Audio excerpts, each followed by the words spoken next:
The thing is, everybody has dreams. Everybody has like, here's where I want to go. I want to, spend more time with my family. I want to exercise. I'd like to go on vacation. Everybody has those dreams, but the actual work is the creating the plan between where you are today and hitting those dreams. And so most people fail to actually write down and put in action what they're going to do differently.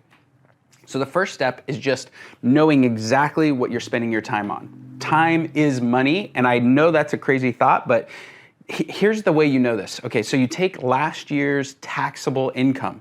Then you take how many hours you worked every single week, every single month, erase all your vacation, erase the time you spent with family. If you're not working on weekends, take that out, and you can actually get your hourly rate. This is a mistake that a lot of businesses or business people do not do. They never know their actual hourly rate. So if you're a salesperson and you're worth anything, if you're at even a little bit good, you're worth $500 an hour when you're hardcore selling. So you're hardcore selling and you're doing a good job of like driving revenue and creating relationships, you're probably worth about $500 an hour. So once you know your hourly rate, because you did the math, right? Then the next step is to know how you're spending your time. So you actually want to follow yourself around with stickies. We call it the sticky challenge, where you actually write down what you're doing every single day and what category they land in. So if you're doing administrative tasks, you do administrative, like I'm filling out paperwork or I'm doing, a project or whatever.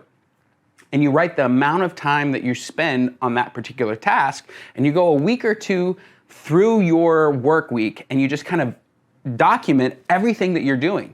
Then with your hourly rate, you look at the things that you're doing and you ask yourself, hey, I'm worth $500 an hour when I'm selling, when I'm on camera, when I'm with customers, when I'm leading my team that is actually selling. So I'm worth this much an hour, and all of these other things that I'm doing, I can actually hire somebody for 10, 15 bucks an hour, maybe 20 bucks. But whatever it is, it's probably less than if you're actually out there growing revenue, meeting with clients, growing your business. And so this is the math. That's that gap analysis that I just talked about. So you document everything that you're doing, and then you try to throw them into different categories. Most businesses are sales and marketing, like customer acquisition, and then service and delivery. Those are the two splits. And then you have all the infrastructure stuff like, finance, insurance, project management, taking care of the office, making sure there's coffee. That's infrastructure, and you can hire people to do that.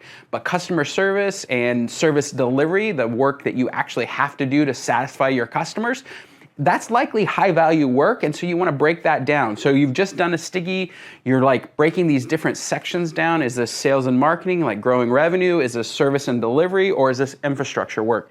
Now you have a roadmap. You know exactly how you're spending your time. You know exactly what you're doing day to day, and you know the dollar value. Like sales and marketing, highest value. Service and delivery, next highest. Infrastructure, next lowest. Now, infrastructure is really important because guess what? If you don't have insurance, there's a problem, but you don't need a salesperson. You don't need a high-powered delivery or service person for that role. You can actually probably hire somebody at $50,000 to $75,000 just to handle that day-to-day stuff. Or maybe hire a virtual assistant. You build a system and a process and then delegate that to a virtual assistant. They keep track of all of your tax renewals, all of your insurance, all of your mortgage. A virtual assistant can actually do that.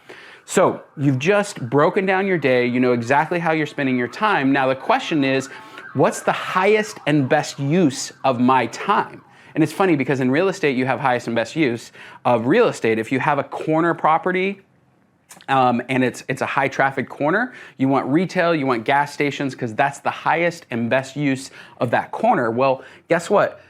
People are the same. Each person, you have a unique skill set. You have something that you're wildly good at. You have something that you're good at, but you hate doing. And then you have stuff that you don't like doing and you're not good at. So that's the second step in this analysis, is just kind of going through the list, categorizing everything into these different lists, and then deciding, hey, do I like doing that or do I hate doing it? My favorite question around that is actually, does this give me juice? Does this invigorate me? Does this excite me to actually be doing within my business? Like, do I get juice from doing this activity or not? If it's or not, then I try to delegate that to a different person or a leader or a virtual assistant on the team and have them handle it. Because guess what? What you hate doing, somebody else loves doing and actually are uniquely skilled at doing. There are people in this world that love paperwork.